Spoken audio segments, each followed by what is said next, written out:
Hey, what's going on? So I just started the translation process of my book of poetry, Orc which is poetry about the gods in my books. And I wanted to show you what the translation is going like because I made a big breakthrough with the Orcish language, and I think it's going to be really good. All right, so here we have, I'm doing this Foursquare method. That says excerpt in the corner. Excerpt, syntax, and then into sounds, and then into Orcish glyphs. I'll show you what that looks like at some other day. But right now, I just did the whole. I'm working on the syntax of the whole thing right now. So, for example, Ungra's sons and Ugru's daughters. Changes in syntax to sons of Ungra and daughters of Ugru. A telling I'll regale to thee. Now perform ergative I to you a weave.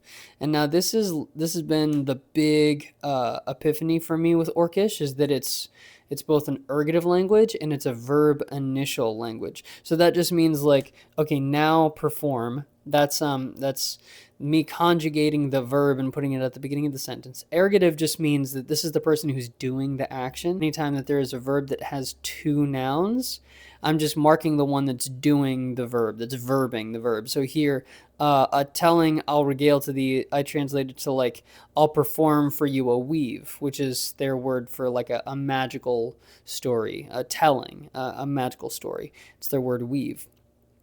And the way that I've formatted it here is like now perform, ergative, I, so that's the agent, I'm going to perform to you, I'm going to perform to you a weave. A tale of rage, so past happen, weave of wrath, an unbloomed sage, of past not bloomed sage, who loved the first warfather, who past love ergative she, the warfather original. And then I'll go into sounds once I get to that stage, and then that'll go into Orcish glyphs. Once upon a moonful night, once past weave a night moonful, 100 seasons past harvest winters countless, when giants reigned, when past rain giants.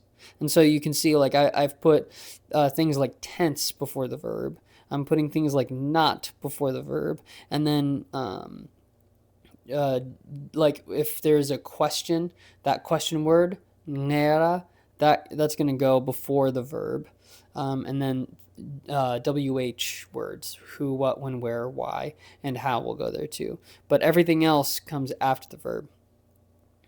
There was a boy, past happen a boy. And this is another thing, because it's an ergative language, the verbs are inherently, it's less that verbs are things you do, and it's more that things happen to you. So anytime you see happen, that's actually Orcish for to be. So past happen a boy, past there was a boy. There was a boy, past happen, who loved a girl named Kite, who past love, ergative he, so he loved a girl, past name, so her name, she was named, erg her, Kite.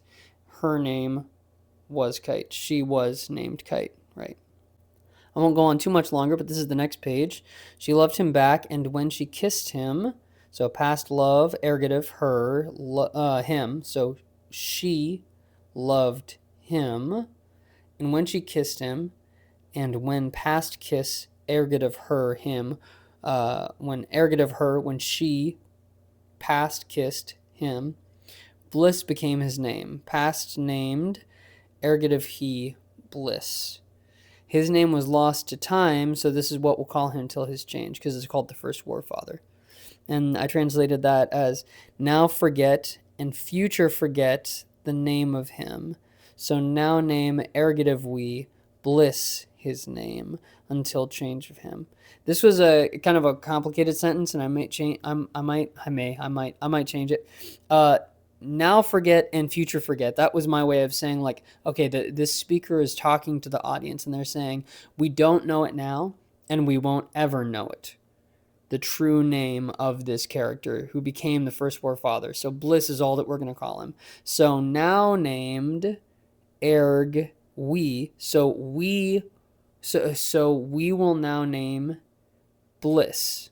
We will now name bliss his name until change of him. Until the change of him is what that should be. This is the part that I really wanted to talk about. They kissed each other underneath the oak. They kissed each other under willow vines. They kissed each other when the giants came. He kissed her corpse, tears greased by all the smoke. Past kiss, erg they kissed, below oak branches each other. Past kiss, ergative they, past kissed, ergative they, below vines of willow each other.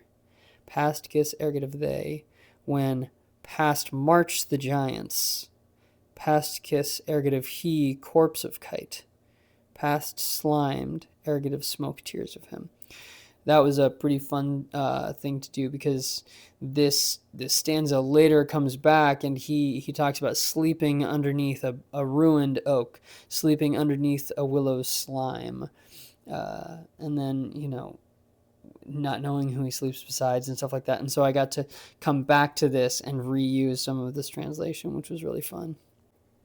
So as you can see, it's been really fun, but it's a lot of work, and it's like the cognitive strain is pretty heavy, but it's been very rewarding. I think that once I finish this stage of it, I can then get into the fun part, which is the lexicon, the dictionary, if you will, and I can start to just pick out words that feel and sound Orcish when you say them, when you hear them, and then from there, once I have the Orcish sounds, it's actually really easy to put it into the writing system, as I think some of you have already seen. So very excited. The language is coming along. I have some more writing to do in books 2 and 3, but I think I'm still on track. I think I'm going to be able to get a first draft of Trilogy 1 by February, and by Black Friday, I'm going to have that special edition, Black Pages, white ink of Trilogy 1 in one bound hardback deluxe edition. It's going to be pretty sick. It's going to be expensive, probably. It's going to be like $100 book, but it's going to be beautiful, and you can be sure of that. I'm debating whether to do, for chapter headings, like illustrations, like in Harry Potter, or which I think would look really sick in the Black Pages white ink, or to have level music for chapters like I originally intended. I've written a bunch of this music for the book, and I was thinking about even just putting sheet music of 8 to 12 bars above each chapter. That might be cool, because then it sort of invites you into the sonic world if you are a piano player or a guitarist, or you have a string quartet or something like that. It gives you access to that music in kind of a cool and fun way. I don't know. We'll see. Maybe a mix. All right. Well, that's all I got. I'm going to go down for a nap. All right. Bye.